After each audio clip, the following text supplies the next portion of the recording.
آیت اللہ سید محمد تقوی باسٹوی جناب سن 1349 ہجری میں باسٹا ضلع بجنور میں پیدا ہوئے۔ آپ کے والد محترم مولانا سید صغیر حسن تقوی تھے۔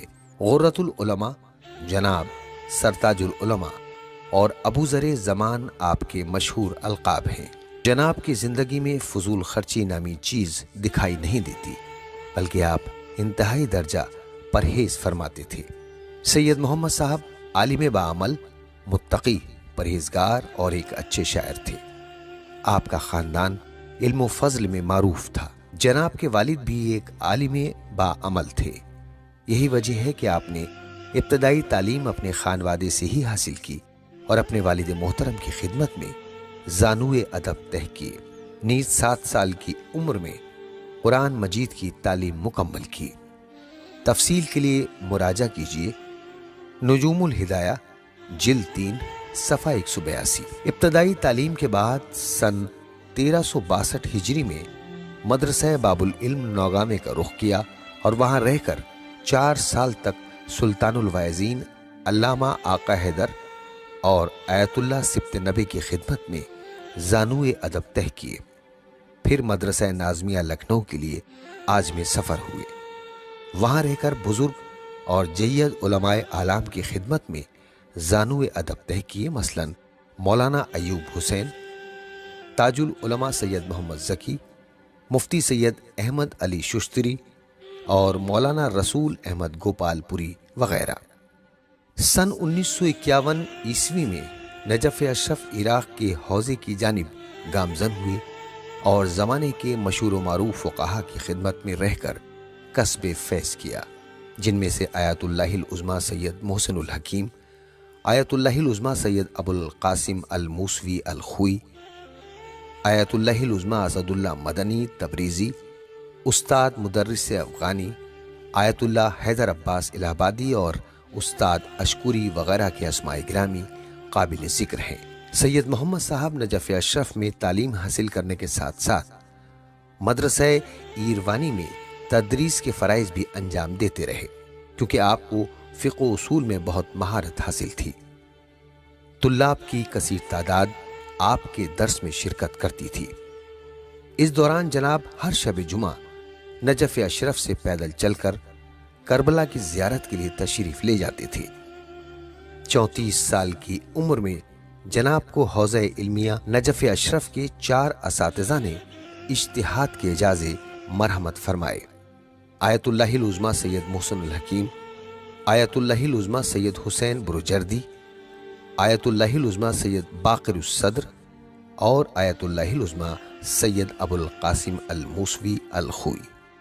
آپ 16 سال تک نجف اشرف میں بحر بے کراں سے منسلک رہے اور سن 1967 میں درجہ اجتہاد پر فائز ہو کر نجف سے ہندوستان واپس آئے۔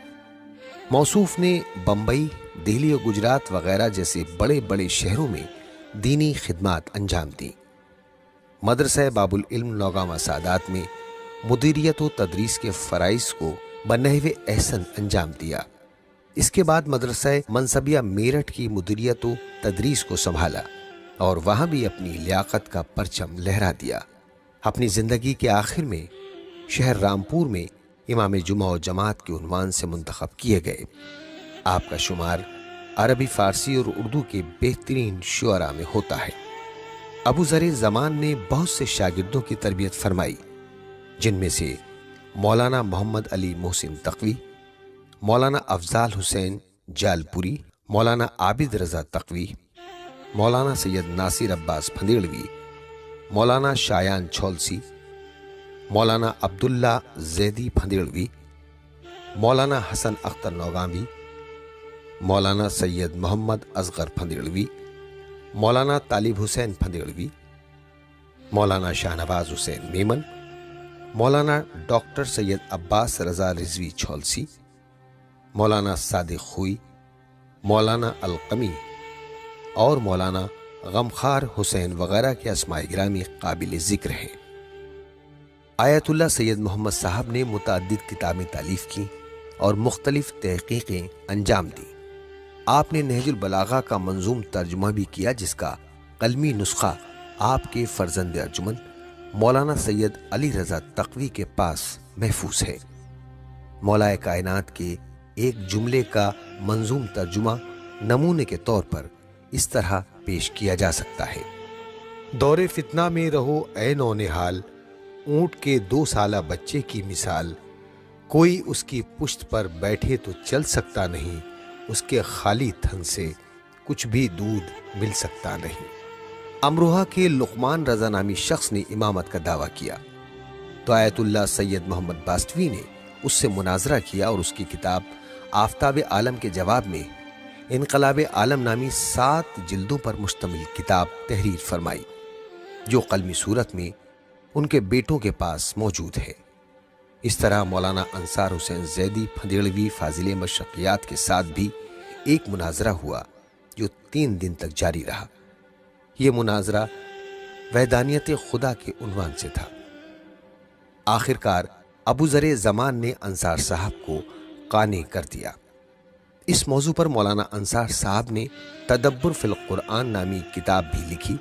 جب اس کا علم سید محمد صاحب کو ہوا تو بازار میں آنے سے پہلے اپنی ساری جمع پونجی کے عوض ساری کتابوں کو خرید لیا۔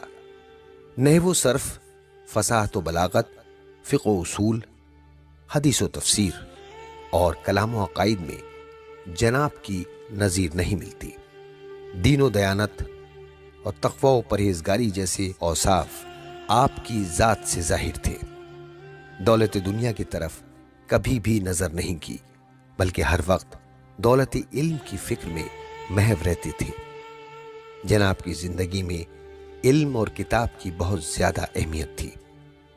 اگر اخلاقی اعتبار سے دیکھا جائے تو آپ کی شخصیت ایسی تھی کہ بلا تفریق مذہب و ملت جب آپ کی خدمت میں لوگ آتے اور اپنے لیے دعا کی گزارش کرتے تھے تو جناب ان کو اہل بیت اطہار علیہ السلام سے منقول دعاؤں کی تعلیم فرماتے اور اس کے ہمراہ اسپند اور کلونجی اور سونٹ کے استعمال کی تاکید فرمایا کرتے تھے۔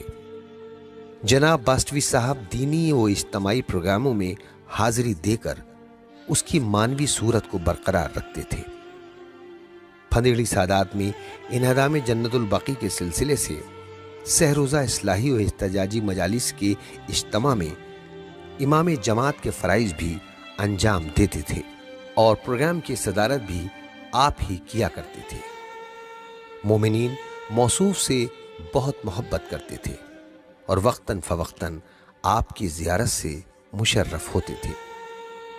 موصوف کے سارے بیٹے اہل علم و کمال ہیں اور ہندوستان کے مختلف شہروں میں تحریر، تقریر اور تدریس کے ذریعے اشاعت علوم محمد و آل محمد صلی اللہ علیہ وآلہ وسلم میں مشغول ہیں، جن کے اسماء گرامی کچھ اس طرح سے ہیں: مولانا سید حسین اصغر، مولانا سید عابد رضا، مولانا سید جعفر رضا، مولانا سید موسیٰ رضا، مولانا سید علی رضا، مولانا ڈاکٹر سید تقی رضا برقعی اور مولانا ڈاکٹر سید ہادی رضا، پروفیسر AMU علی گڑھ۔ یہ علم و عمل کا آفتاب 25 ربیع الاول سن 1428 ہجری میں سرزمین رامپور پر غروب ہو گیا اور چاہنے والوں کی ہزار آہ و بکا کے ہمراہ نوابین رامپور کے مقبرہ عالیہ میں سپرد لحد کیا گیا۔